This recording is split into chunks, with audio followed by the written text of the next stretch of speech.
The FedEx Cup playoffs are nearing an end with one more event left in Atlanta this week at the Tour Championship, and we'll break down everything you need to know, including player analysis, odds, and of course, our picks. That's coming up and much more on Prime Sports Golf on the Prime Sports Radio Network, and that's coming up in 5, 4. All right, it's Wednesday, September 20th, 2017. I'm your host, Greg DePalma. We have one more event to go on the PGA Tour, and that's it for the 2017 season. Joining me, as usual, my co-host, PGAtour.com contributor. You can find his First Look reports every Friday prior to every event on the PGA Tour, Jeff Shane. Jeff, excited about one more to go? I am. And I think this is a good group at the top of the list. Some years, we get we get an outsider at the top of the chart. Chris Kirk has led the FedEx Cup points going to Eastlake one year. This year it's Jordan Spieth, Justin Thomas, Dustin Johnson. Can't get better than that.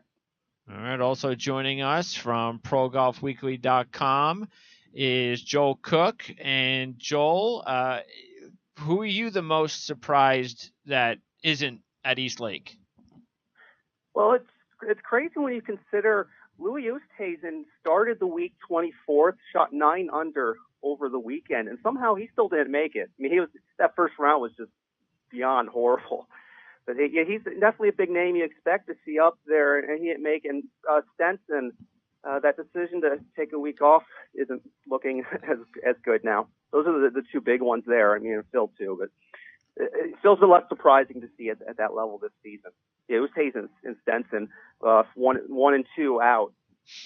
That's a surprise to me. Well, what do you think about the fact that we see players that do take off? Sergio made it in for the first time in a few years. He's taken off in the past. Stenson, as you mentioned, is taken off. This shouldn't really be what they were thinking about when they put this together. That this is supposed to be the next best big thing outside of the Grand Slams, right? So if it's this big, why what can they do to make sure? I mean, they split it up. They tried to do that 2 weeks, week off, 2 weeks. Apparently that doesn't seem to matter. Some of these players just sorry, but if they take off, that means they really don't care as much. Well, I mean, you can look at it that way. In the past, it's usually been the European guys that have taken a few off. I think having that second, having the day off or the week off in the middle, I think did pretty well this year. I mean, the only players we had take off, we had Stenson took the second round off, and then Adam Scott took a round off, but he had a personal issue, with the baby coming in. So I didn't seem like that much. It wasn't as much of a problem this year, and I'm wondering if that was because of having the break in the middle. Stenson, I'm not sure why he was off that 1 week, but and I know previous years he'll take off that first week, and I guess he needed to bounce up in the rankings a little bit before he did it. Okay, you think everything is because of that extra week off, Jeff? You think they've done everything they can, and now it's just up to the players? And do you think most of the time the players, unless they have a personal issue or an injury, are going to want to do this all 4 events?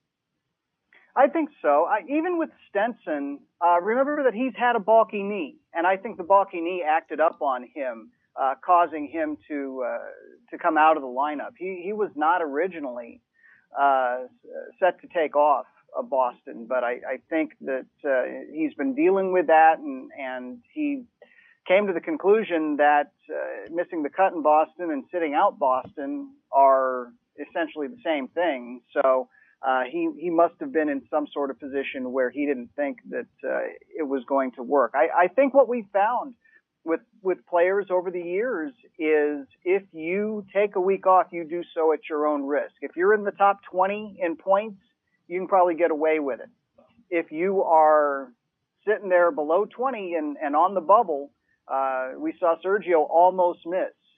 He was a shot off the rocks away from missing, even though he came into the FedEx Cup playoffs at number 26. So I think you just have to decide where you are. If you are well positioned, take the week off. But for anybody, say from 21, certainly 25 on down, that's a big risk. I also think that we'll have to see what happens with the new schedule that comes out in 2019. There's been a lot of talk about condensing the playoffs from 4 stages to 3, which may mean a little bit shorter grind. The big complaint is that you've got so many big events right at the end. You're going all the way from the Open Championship to a World Golf Championship to the PGA, and then 4 FedEx Cup events. Guys get to East Lake gassed. I've seen it, and it's created some really interesting scenarios at East Lake where guys that you don't expect to win the FedEx Cup are at least challenging for them because the top guys are just tired. And so I'll be interested to see what happens in 2019. The PGA Championship is moving to May. The playoffs are moving into August. Now, how much space are they going to give between the Open Championship and the playoffs, and where do you put that World Golf Championships event at Bridgestone? And I think the ideal thing, obviously, is to get everybody to play all of the events. But how do you do it when you are so strong in a backloaded schedule?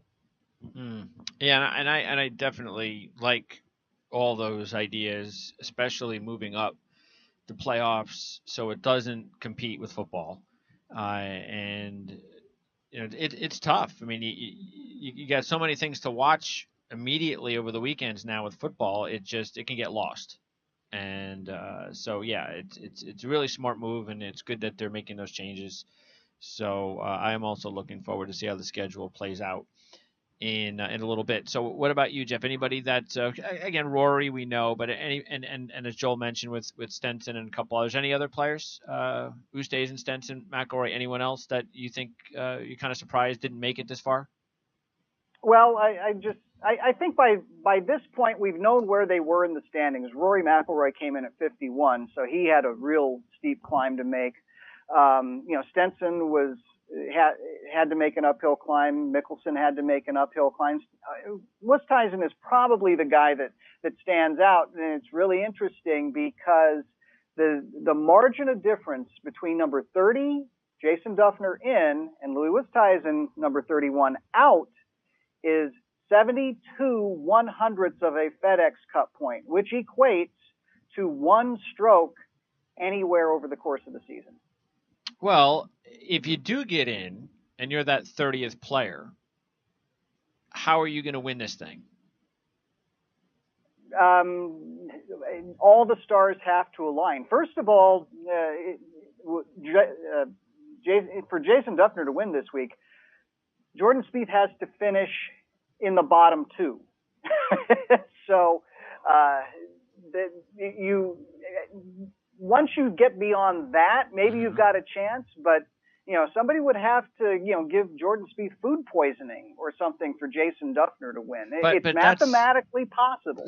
But if Spieth does finish 29th or 30th, it's not that crazy to believe that if he wins, he can win it.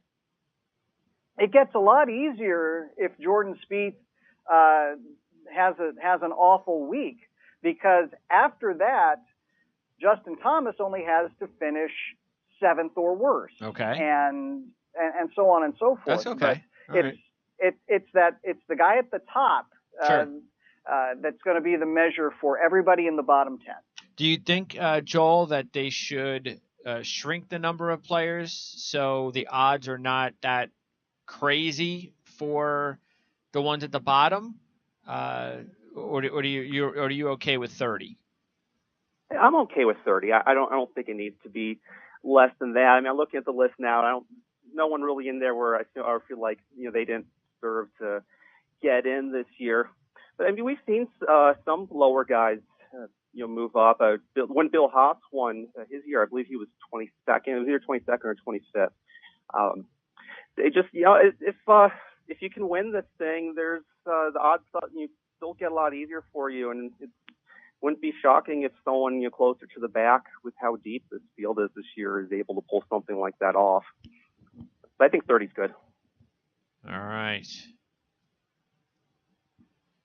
Now, Let's see here.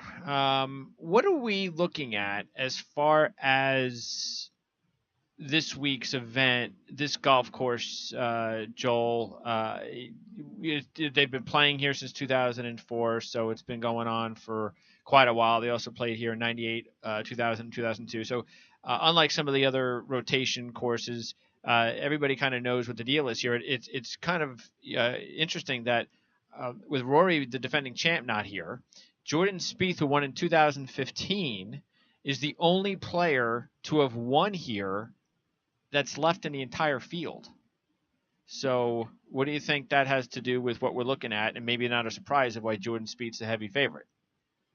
Yeah, I mean, that's crazy that in the last 10 years, we've just only had two players that have actually come back to be able to defend. I mean, there's probably some bad luck in there, but it's, I don't know if I could equate to the, losing the Super Bowl loser's curse. It's just when you get to the top like that, it changes the expectations and it ends up becoming more difficult to get back. But yeah, it's a great field, but it is surprising that you see so few past champions get in there. I mentioned Haas; he was, he had a terrible last week when he could have gone in. Snedeker was just injured. He probably, but for the most part, yeah, it's just it is surprising to see that, and I'm not quite sure what to attribute it to. But sometimes when you get up to the top in these things, it's hard to get back there. Kind of like how on the LPGA tour right now, we've seen 10 consecutive major winners over the last, or 10 different winners over the last 10 events. It's so hard to keep that going. What about the course in general, Jeff? What are we looking at here? What kind of a player might play well here? It's an old style Donald Ross course. Remember that East Lake is actually the course where Bobby Jones learned how to play golf. It dates back that far. So we have smaller greens. We have a very compact golf course in terms of footprint.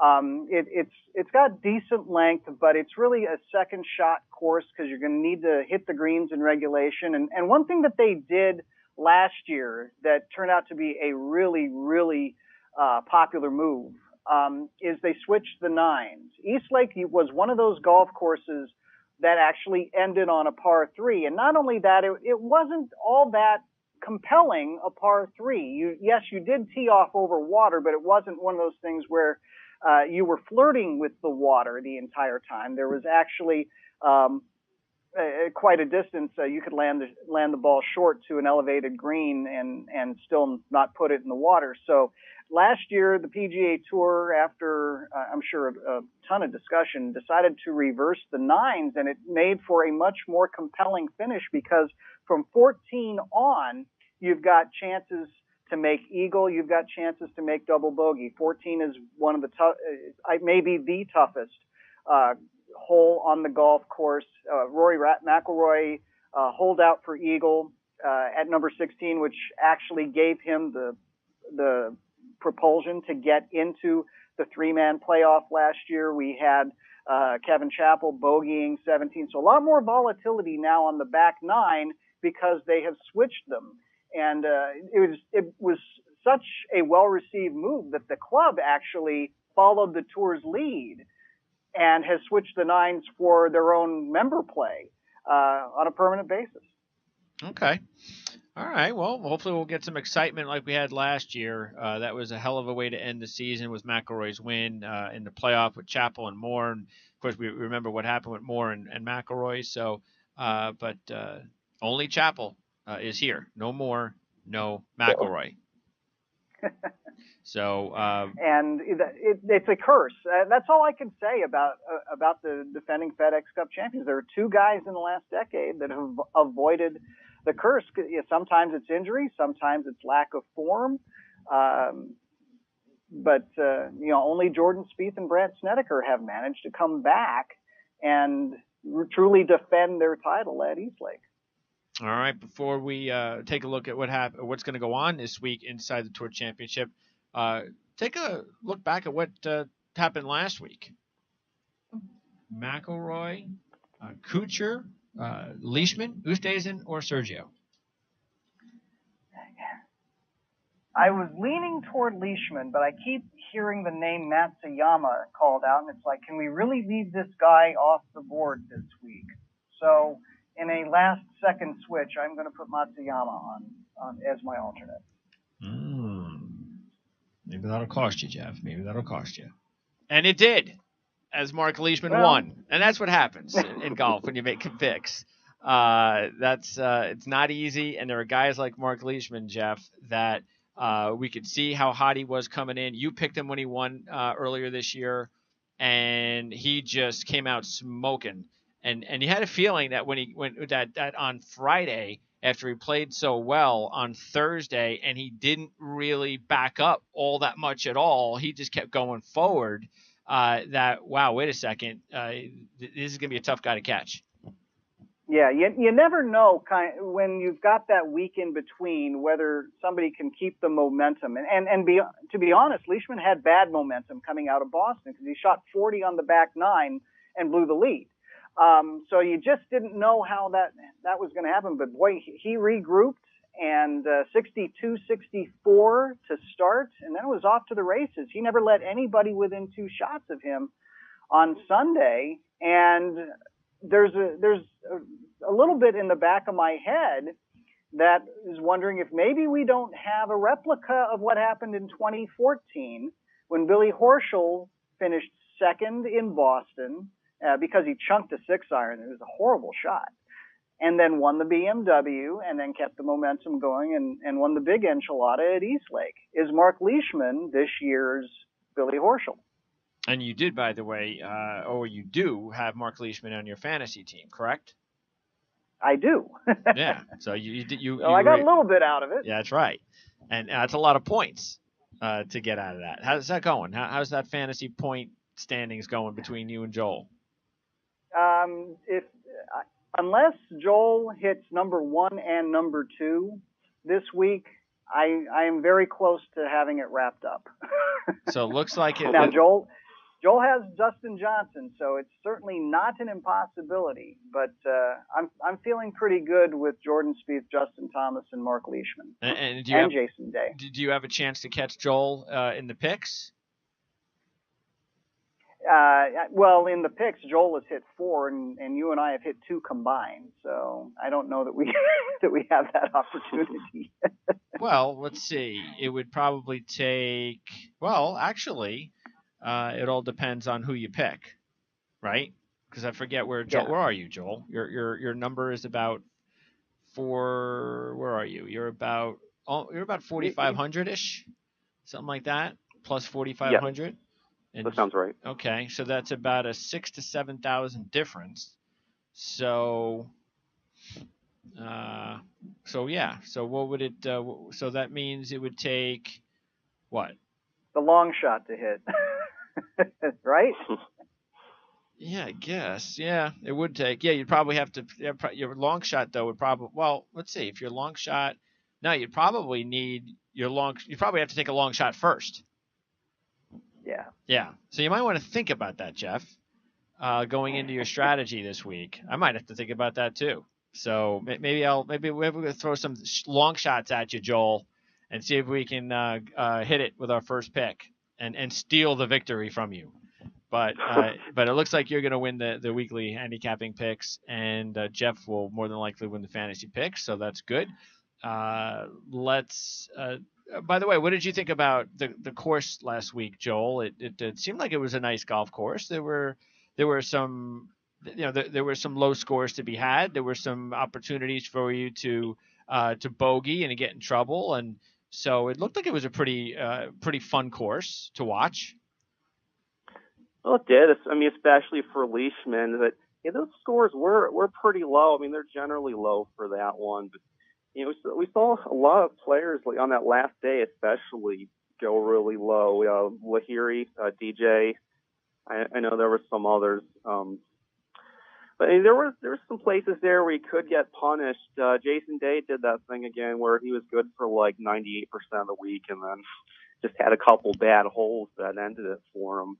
It seemed pretty fair. The scoring was low. It didn't seem as challenging as some of the other ones on the playoff rota.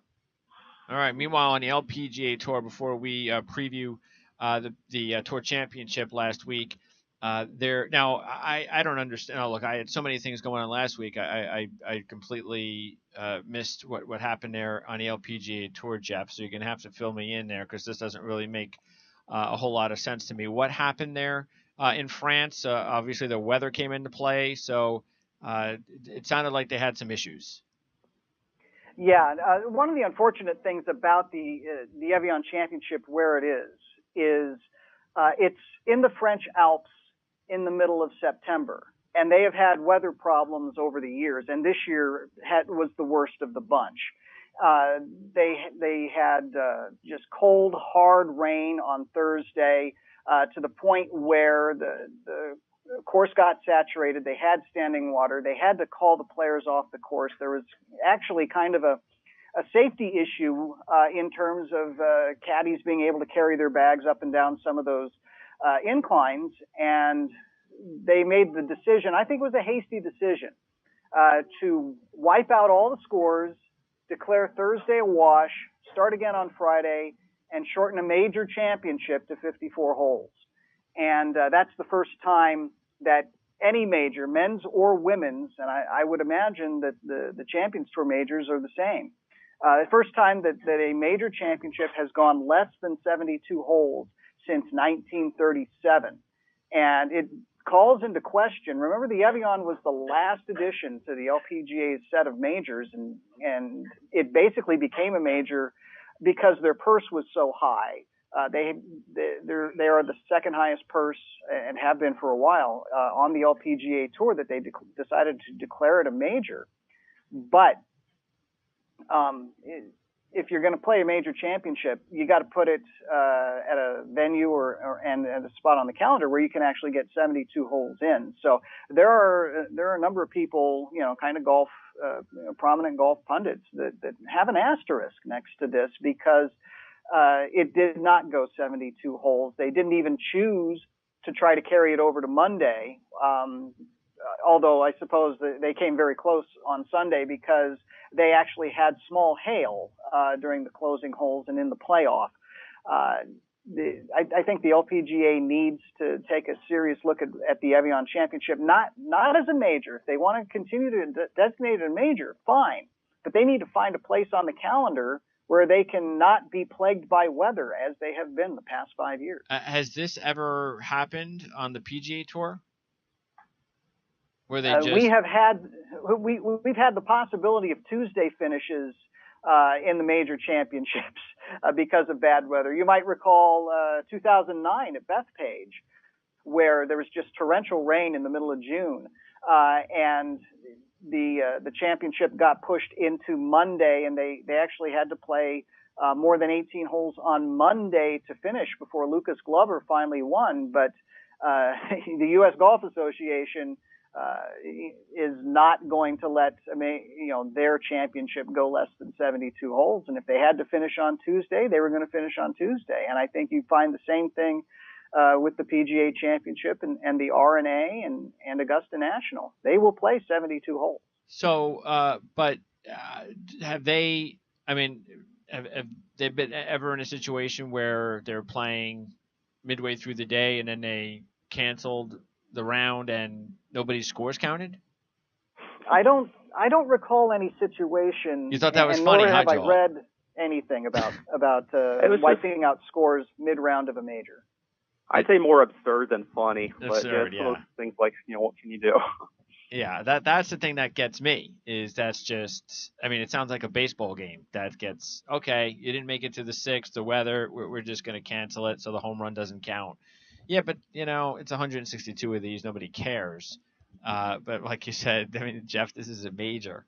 So not what you want to be doing. Shouldn't they be skiing at this location at this time of year instead of playing golf? They will in about 3 weeks, I think. All right, not good. Definitely need to do something about that. So where are they this week? So what's up with the rest of the season? Is that it? One more event? A couple more events? Or what do they got going on? No, the LPGA now goes on to their Pacific Rim swing, where they will be in New Zealand next week. They're taking this week off. They'll be in New Zealand next week for the New Zealand Women's Open, and then they will have 5 events in Asia: Japan, Korea, Thailand, Taiwan, I think, one of the two, and that's kind of their final push before they get to the CME Group Tour Championship, which comes back to the States, and which still we have not heard any sort of update as to whether they're going to have to move that event after the hurricane, because that has been played in Naples for the last 5 or 6 years.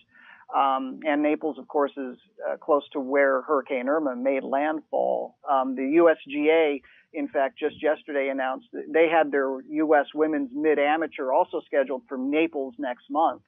And they announced yesterday that they're going to have to move that event to a different course later this year. They'll probably do a make good to Quail Ridge, at some point down the line, but they're not going to be able to hold it. And we will see if the LPGA has to do likewise. So they don't end their season for another month? They will end the same time that the PGA Tour takes its holiday break. They play the weekend before Thanksgiving. That's when the CME Group Tour Championship has been since it was inaugurated 5 years ago. Oh, so they're like a few years behind. They just won't be in the United States. So they're just but this is this season. So they're a few years behind with where the PGA Tour changed it over to splitting the seasons. The LPGA hasn't done that. So they just carry over longer than the PGA Tour. Yeah. Well, the only tour that does a wraparound schedule is the PGA Tour. All the others run from January to November or December. So it's the PGA Tour that's the anomaly here.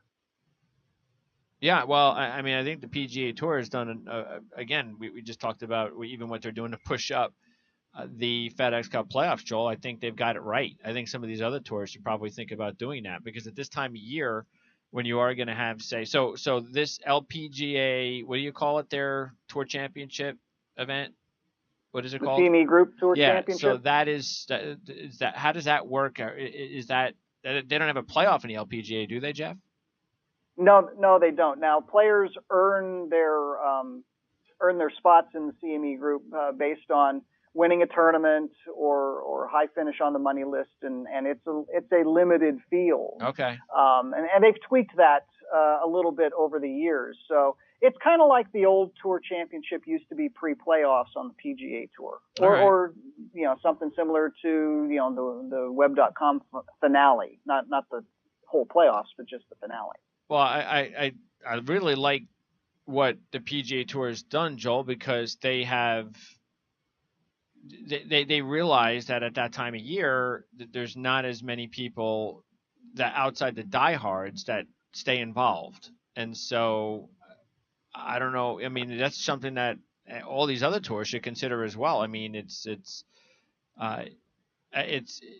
just makes more sense. I mean, it just, again, I just think once you get into the winter months, it's like, do people really still want to get involved and pay that much attention? And because that's really where you get a lot of your additional fan base from. You don't usually, I mean, you're always going to have your diehards that tune in every week, but those numbers don't shoot up unless you get the casual sports fans that tune in. I don't know how the PGA Tour can get casual sports fans to tune in at that time of year for a big event, which should be a big event at the end of the year, which is probably why PGA Tour decided to make the changes they did, which was a smart move. Yeah, it looks like it was a smart move. And Jordan Spieth was talking the other day about how they should have the playoffs end before football, and it would be much better for the ratings there too. But yeah, I like the wraparound season. Sometimes when I'm writing this stuff, it's a little confusing when I'm saying somebody won this 2017 event, but it was actually late 2016. But that's just annoying paperwork stuff. But overall, it's great. I love that fall series. You get to see some players in situations that you don't other parts of the year, and there's a lot of fighting, and this isn't stuff the casual fans are going to do. too. It's very intriguing. I like having that wraparound season. You got to have the playoffs, not at the middle of the season. Sure, and look, the one good thing about it for the women's side is they're all kind of by themselves. As far as a big event in golf, there really aren't any big events on the men's side. As far as on the Web.com Tour Finals, what's going on there, Jeff? Because it looks like Justin Hadley won again last week, and then more crazy rules stuff going on with Ben Crane. It was Ben. Is he 18? Or how do you not? Are these things that you should know? It's simply one of those things where if you're in a rush, it slips your mind. It's a very small thing. He was penalized for having a non-conforming club, and he made the club non-conforming during a practice session when he put stickers on his driver and 6-iron so that he could get readings off the launch monitor and try to tweak his swing or tweak his golf ball, whatever. What happened was he spaced the fact that he still had stickers on those clubs. He didn't take them off, whether he had to run straight from practice to some sort of event, some sort of commitment. Whether that was one of those things that somehow it slipped his mind. But because those stickers were there, they became non-conforming. And when you can't use a non-conforming club in your round. And so he discovered it with the driver, declared the driver out of play, played the entire round without a driver, and then realized at some point that he also had the sticker on his 6-iron. Did not declare that out of play. Didn't use it, but didn't make the formal declaration, which led to disqualification. And so this is one of those things where you or I, if the three of us get together for a round of golf, we're never going to have this problem because I don't practice enough to use a launch monitor, and I'm sure you guys don't either. So this is a PGA Tour or a touring professionals problem that somebody just has to be a little bit more aware. If not the player, then the caddy also. He's the one carrying the bag. He needs to kind of look and notice those things too. It's the caddy's responsibility to count the clubs. Make sure there are not 15 clubs in the bag, but 14. If a caddy finds a sticker on your club, he probably ought to make a little move on that too. Okay. In the end, it's the player's responsibility, but the caddy's there to help. Yeah. Well, we've talked about this before, and I know the caddy I know they have a lot of responsibility, but I tend to think the better caddies should make sure that these things don't slip through. That's all. And I'm not saying they don't have stuff on their minds, but as a player, I think I have more in my mind, and that's what I'm relying on my caddy for, is to make sure that these things don't slip through the cracks. And if they do, and it happens one time, I go, okay, look, my fault, but please make sure that when I screw up, you back me up, because if you don't back me up when I screw up, I got to find someone else who will. But what was confusing to me there was, I understand those things happen. Your mind blanks, and you realize that sticker wasn't on there. But then the first one happened on the first hole. That 6-iron thing happened on the 14th hole. Why didn't he look at at the other clubs when he saw the sticker was on one? It could have been on the others too. That just seemed. I don't get that second one. The first one's understandable, I think, though. But the caddy, the caddy should be, that should be part of your job if you're a professional caddy. Okay. Now, what is so this is it for the Web.com Tour Finals this week at the DAP Championships, Jeff, with Uline and Ryan Armour at the top. This is actually the third event of 4. Their tour championship is next week outside Jacksonville at Atlantic Beach Country Club. So they're halfway through their 4-event playoffs, and we've got about 8 spots wrapped up. With Uline and Armour, they were 1 and 2 in the opener in Columbus. They played well enough in Boise to remain number 1 and number 2. Chesson Hadley, who won in Boise, had already locked up his PGA Tour card through the regular season, but Ted Potter Jr. and Jonathan Randolph, who were tied for second, also kind of guaranteed themselves PGA Tour cards. So we've got 2 events to kind of settle the rest of those 17 or 18 cards. All right, so the cards are done this week? The cards are handed out after next week's Tour Championship. Okay. I guess I'm reading this wrong. All right. Okay. Let's see. Let's go ahead and get into the FedEx Cup playoffs. The final event, the Tour Championship at East Lake, and we've got Jordan Spieth as the heavy favorite at 5-1. Surprised, Joel, that Jordan Spieth is such a favorite with the next player, Dustin Johnson, at 8-1. Not really. I know Spieth hasn't won an event in this playoffs yet, but he's former champion. He's the only one in the field. He's been great at East Lake before. He's the one most going to have that confidence coming in. With Thomas's poor week last week, I think it kind of came back to a one-man favorite. I think it makes sense. 5-1 seems pretty low, but I know it's a 30-man field, so a lot of these numbers seem a little strange. But yeah, no, he should definitely be the favorite at this point. All right, yeah, I'm a little bit surprised. 3 spots from 5-1 to 8-1. I agree. He should be the favorite. But when you have all these really top players battling, and Spieth is, and it's not just Dustin. I mean, with as hot as Ricky has been, what a great season Justin Thomas has had. John Rahm is hot. You got a bunch of other players there that are 10-1, 12-1. That's a big gap. I know Jordan's playing well. I know he should be the favorite. I'm not so sure that he should have that much of a gap over these guys, but maybe he'll go out and blister the field and prove me wrong. He's got 10 straight top 35s, including 3 runner-ups and 2 wins. He won here in 2015. As we mentioned, the only player, Jeff, as you get the top pick this week, who's in the field and has won at this golf course. Yeah, and I think that's why he is pulled away from Dustin Johnson and Ricky Fowler and Justin Thomas. He's the only guy that has solved the riddle of East Lake.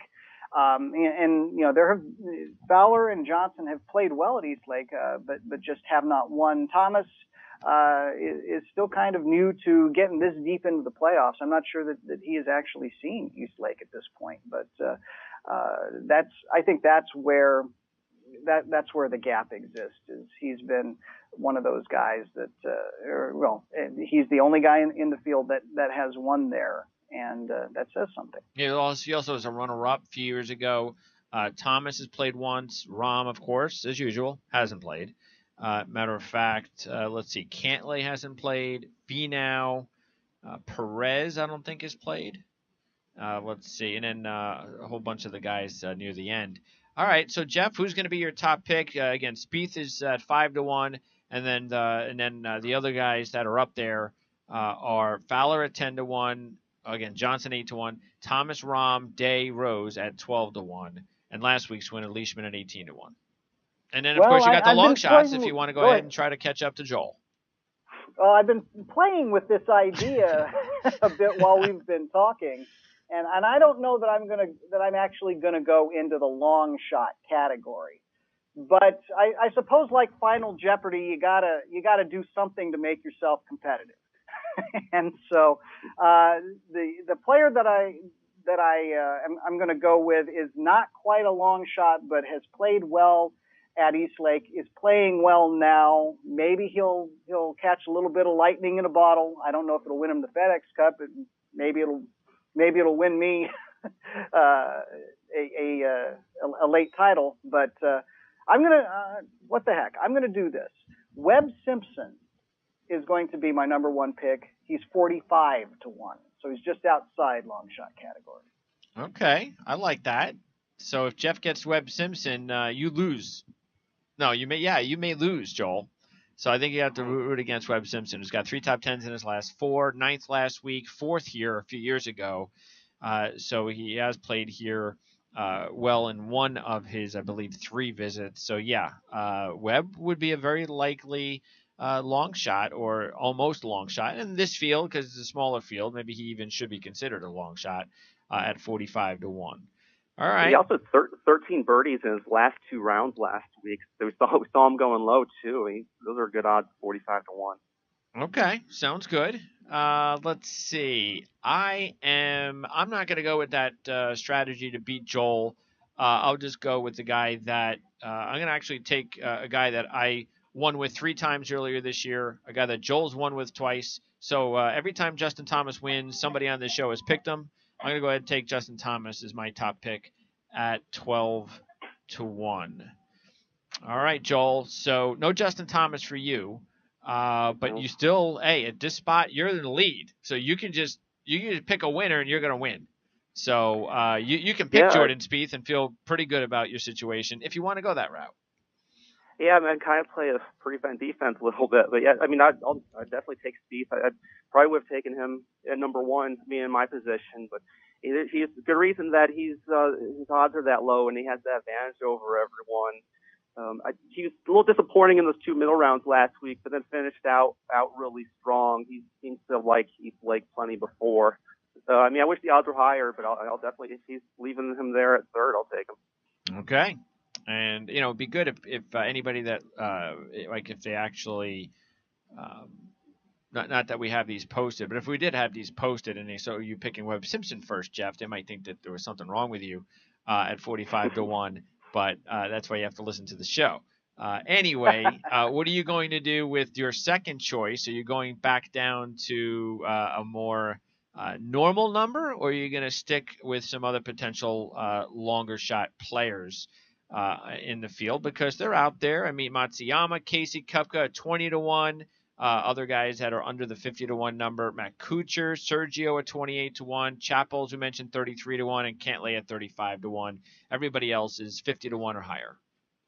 I think the only Hail Mary I can really throw is with that number one pick. I'm not sure, unless I go big long shot at number two that it's going to work. So, I'll go back around, and what would usually be my number one becomes my number two. And I'm also, by the way, leaning on the trend that since the playoffs have gone to the reset at Eastlake in 2009, nobody that has come to Eastlake at number one in the points reset has actually won the thing. So I got to lean on that and hope that Spieth stumbles at least a little bit. Okay. But I'll take the next guy on the board, because Dustin Johnson actually led every round but the last round at Eastlake, and has played fairly well there over the years. So I think that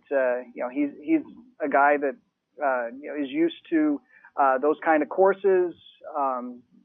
Grew up in South Carolina, played a lot of those courses, and he's had top fives in each of his last 2 trips. So DJ is going to be my number 2 pick. All right, yeah, Johnson. Even though just 2 top 10s in his last 11, but that was one of those was the win at the Northern Trust to get the FedEx Cup started. So Dustin Johnson has played better here over the last 4 years, of his last 4 appearances, than his first few. So yes, we'll see if he was the top player. He was the alpha dog at the beginning of the season, and maybe he'll be able to wrap it up with a big win this week. And with that, Joel, if Dustin Johnson wins, is he Player of the Year? No. He'd probably get a few votes from from some of the other voters, but he just wasn't enough of a factor in the major season for the FedEx Cup to propel him over Justin Thomas in that situation, even though they'd have the same amount of wins. I mean, DJ does have 2 World Golf Championship events, and there would be 2 playoff events. Maybe you could make an argument for him, but I don't see it. I think with the focus on the majors, that Thomas would still have that in that situation. Okay. All right.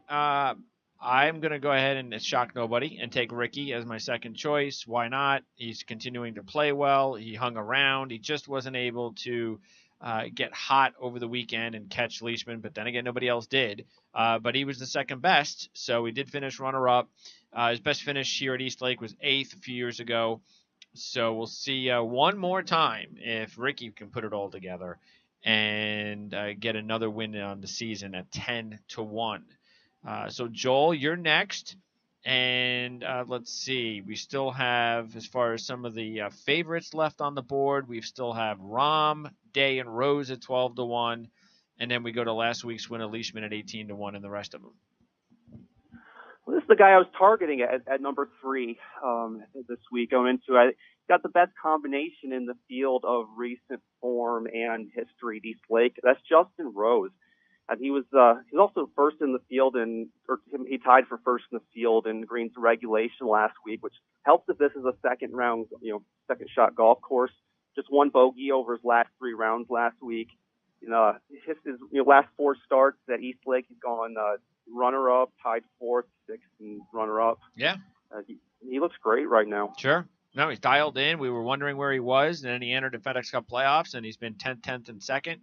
And as you mentioned, he's been hot here. I would have taken Rose if I didn't go with Fowler, but I figured if I jumped off Fowler in the last event and he won, I'd feel like a real big moron. So I decided to stick with Fowler one more week, but Rose is definitely a player that you have to keep an eye on this week at 12-1. And that's why I said at the Open. I mean, there's just so many good players that are battling a guy like Spieth that are getting double the odds. So and we've taken just about all of them except Rahm and Day.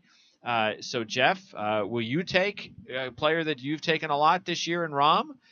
Will you go with Day, or will you go with the guy that you did not take last week in Leishman? First of all, if Rose was still in this spot, he would have been snapped up by me. So we've all put the kibosh where Rose was picked. But I'm going to play the Billy Horschel momentum angle and take Mark Leishman and see if he doesn't just walk away with all of the trophies here at the end of East Lake. All right, Leishman. I don't believe he's played here since 2009.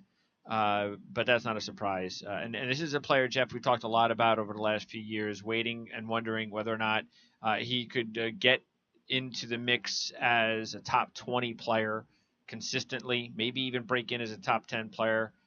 He's had his moments, and this is turning out to be his best season. So maybe he can put it all together and finalize it coming up later on this weekend.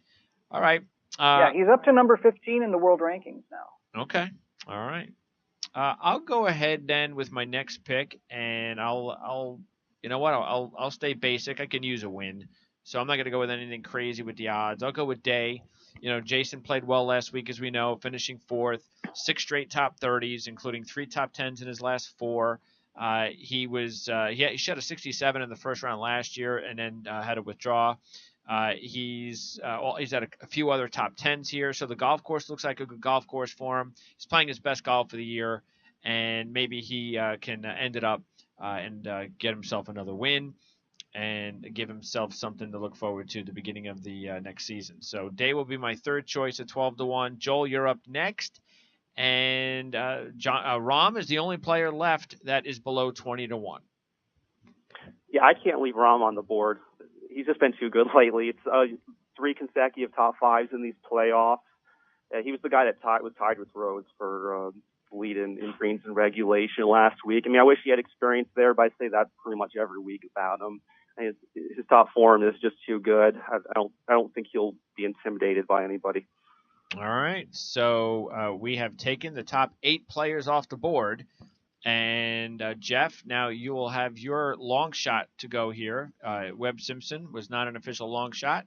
So as far as the long shots, this will be a little bit tougher for these guys to actually crack it this week. But you do have Patrick Reed at 50-1, Tony Finau, Charlie Hoffman, Berger's at 55, Woodland's at 70, Perez, Duffner, Kisner at 80, Henley and Schauffele at 90, Stanley at 100, Harman, Hadwin, and Vegas at 125. Okay. Quick addendum on Rahm, too. He is only the second man in FedEx Cup playoffs history to have 3 top 5s in the first 3 events of any playoffs year. And the other one was Adam Scott last year. So that's the kind of rarefied air that John Rahm is playing in. So anyway, on to the long shots. I'm going to go with a little bit of momentum and a guy who absolutely has to be excited to be at East Lake because he's trying to get there for a good part of his career, and he's finally had the type of season that we kind of expected 10 years ago out of him. And I'm going to roll with Pat Perez as my long shot pick. Yeah, Perez is playing better last two events, 12th and 6th. So he's coming in with good form. He kind of slowed down the last few months after getting off to a really hot start this season. So maybe he's gearing up at the right time once again. All right, so final long shot pick for me, my official long shot. I'm going to go ahead and, you know what, I'll take another player that has real. I mean, I think we're all surprised he hasn't been able to win yet. So I'll put Charlie Hoffman in there at 50-1. And Hoffman does at least have that sixth place finish a few years ago on this golf course. May not be playing as good as he played a short while ago, but it only takes 1 week. So I'll go Hoffman 50-1 as my long shot. Joel, who do you like? Might not be the smart pick, but I just like him most of what's left. I'm gonna take the X-Man, Xander Schauffele. He's nothing has looked too big for him this year. I mean, he seems to be thriving under pressure, and he was 2 over through 14 last week. Knew he wasn't getting into this tournament unless he just did something insane, and he blows through like 6 under for the next 5 holes. And he's played well on big stages this year at 90-1. I like those odds on him, even though he's a rookie. All right, yeah, you've taken Schauffele several times over the last couple of months, so player you like, and he's come a long way. I remember when I first asked you guys about him in the U.S. Open. Nobody was.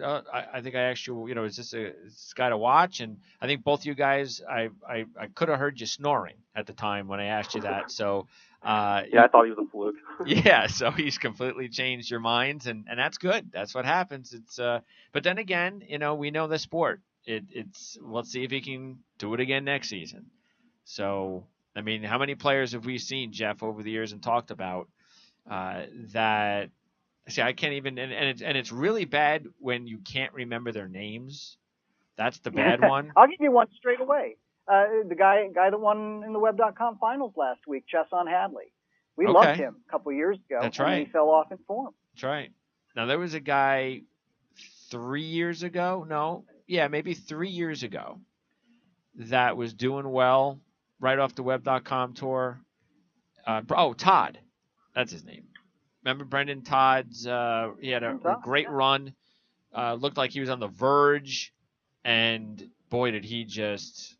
Two or 3 years later, yeah, it's so you don't know. But best of luck for Xander Schauffele.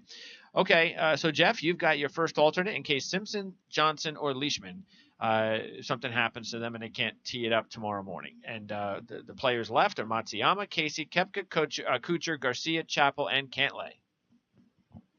We've been backing him all playoffs, and he just hasn't quite broken through. But he's got 3 top 5s at East Lake. So Paul Casey has to go on there somewhere. I'll take him. Okay, Casey at 20-1. Yep, he's got those top 5s. That's that model of consistency that we've seen from him lately, even though he didn't play good last week. But we'll see. Being get off to a good start this week. And 20-1, that's the number there for Casey. All right, my top alternate. I'll go ahead and I tell you what, I'll do it again, and I'll take Kevin Chappell. I'll give him a shot. 33-1. He was 12th last week. Was one of the players in the playoff loss last year. 6 straight top 35s, includes 2 top 10s, and the 12th last week. So he's playing really good golf. He's having his best season. Why not Kevin Chappell as my top alternate at 33-1? I was looking at Matsuyama only because he's played better here every year, 5th last year, but he's just too cold right now. I was also thinking of Koepka. He seems to be maybe picking things up again, and we know how dangerous he could be based on his season. And then really every guy, I should say. I mean, Kuchar, 5th last week, nine top 35s in his last 10, includes 6 top 10s. 4 top 5s and the runner-up at the Open Championship. He doesn't have anything inside the top 10 here, though. Sergio played better last week, so maybe that's what he needs to have a really good week this week. Only 1 top 10 since the Masters, and that was in Europe. So we have to keep that in mind. He was the runner-up playoff loser in 2008 to Camilo Villegas. And then Patrick Cantlay, Joel, in his 3 events, 10th, 13th, and 9th. So he's another one of these kids. If he can stay healthy, watch out for him next season. So out of those players, who are you going to go with? I was very surprised that I thought for sure Chappell was going to be your third pick. But yeah, getting him as an alternate, I'm not sure how he lasts that long. He's 33 to 1 odds, or some of the juiciest looking ones on there. But yeah, I'm going to go with Matt Kuchar. I mean, he's top 10s in 3 of his last 4. He's always dependable. He's got to win sometime again, I think. I know he doesn't have the greatest history here. He's obviously been in these situations about a million times, and he's someone you can always depend on for a high finish. Yeah. Especially leading right now, it's better for me to have someone like that than someone who could just as easily finish last. Kuchar's not going to be like 28th or 29th. Yeah, he's one of those players, another one of these players trying to get the monkey off his back, get another win. How long has it been since he won again, Kuchar? Do we know? It wasn't this year. No. Has it been 2 years, or did he win last year? I'm trying to remember if he won last year. He may be into a 2-year deal here. His last win came in 2015. Okay. So if he doesn't get it done today, it'll be 2 years, 2 seasons. Yeah, and that one was in Fiji. So. Oh. So the PGA Tour, it's been a while. Okay. Now, the toughest pick probably we made all season, and that is the second long shot left in this group. And not just because it's a pick, but realistically, anybody in this category here is going to have a very tough time to win this week. So, Jeff, just take a stab. And who do you think, if Pat Perez does not make it out there, who would you go with? Gary Woodland is finally, after a really, really tough year, both on and off the course, he finally looks like he's started to round into form a little bit. He's top 5 in greens and regulation during the playoffs. And he plays well at Eastlake. He's got top 10s in each of his last 2 appearances. So Gary Woodland is the last man on my roster. Okay.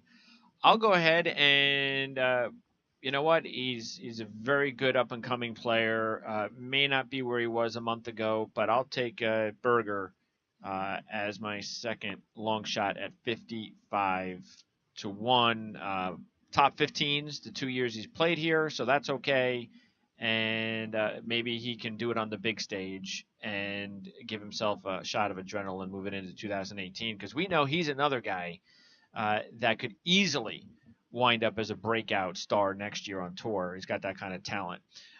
Joel, your last pick, and this is it, the last pick of the 2017 season on Prime Sports Golf. Well, you talk about up-and-coming breakout stars. Tony Finau out there. I mean, I know his last round. That putting performance was just insane and probably not sustainable. But he's really been looking good lately. He can go low. I think he's a safe pick at that point. Okay. Either him or Reed. And I just don't like Reed. Reed has a terrible history of this event. Yeah. Even though I know he was poor last week, but he was doing pretty well before He was. then.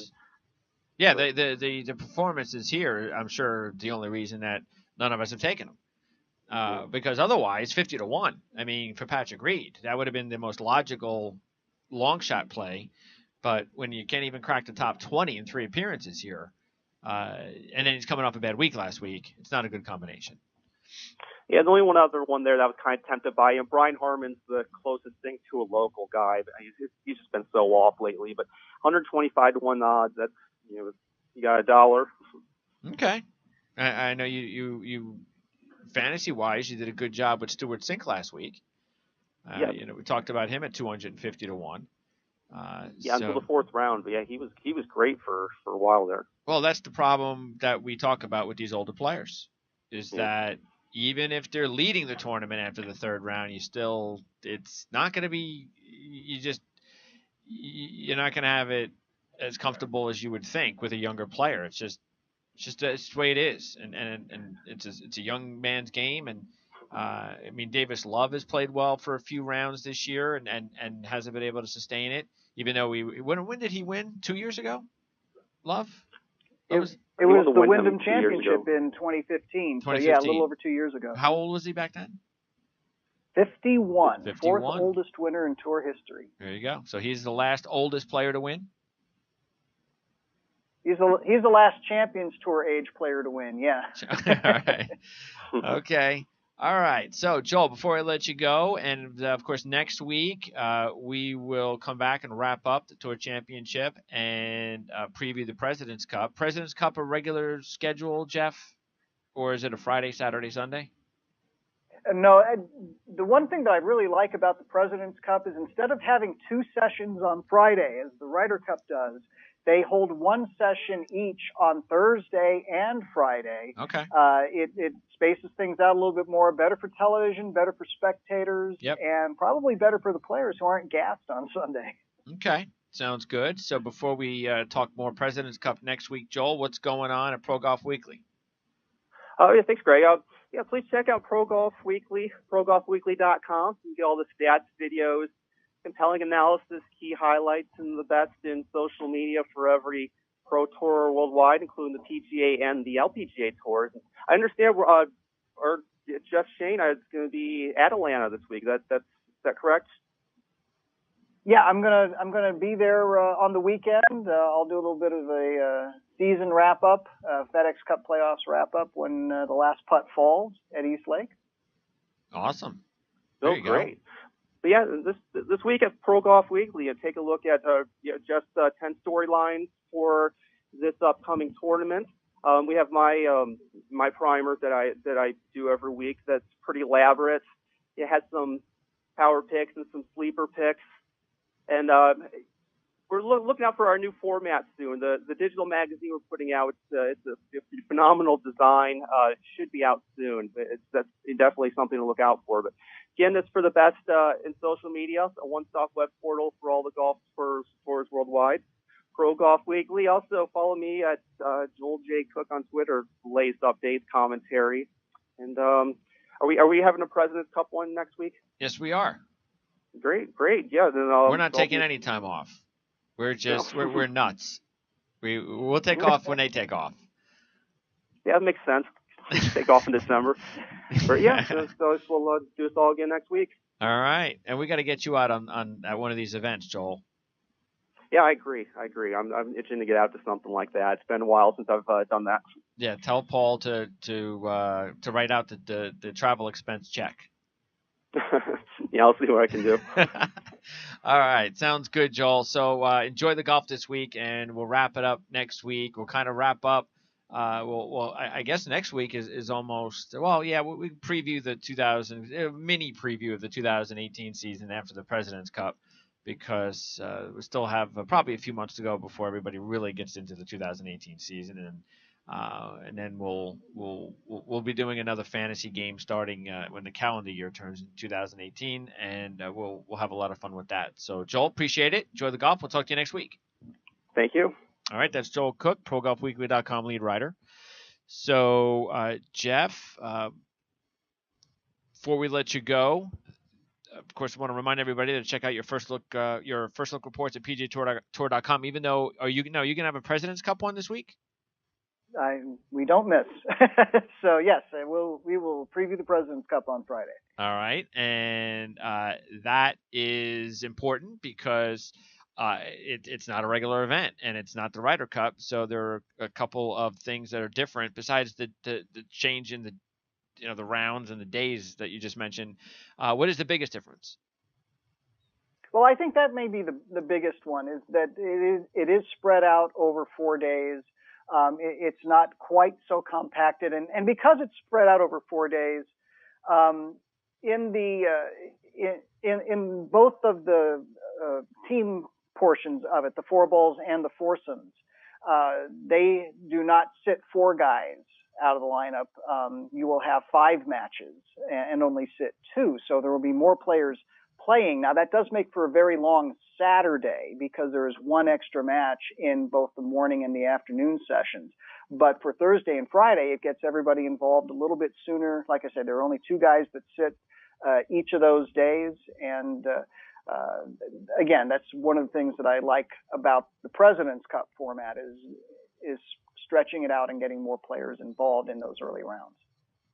All right, so we'll get an opportunity to find out what's going on at the President's Cup at PGAtour.com on Friday, and of course we'll preview it next week right here on Prime Sports Golf at 12 o'clock.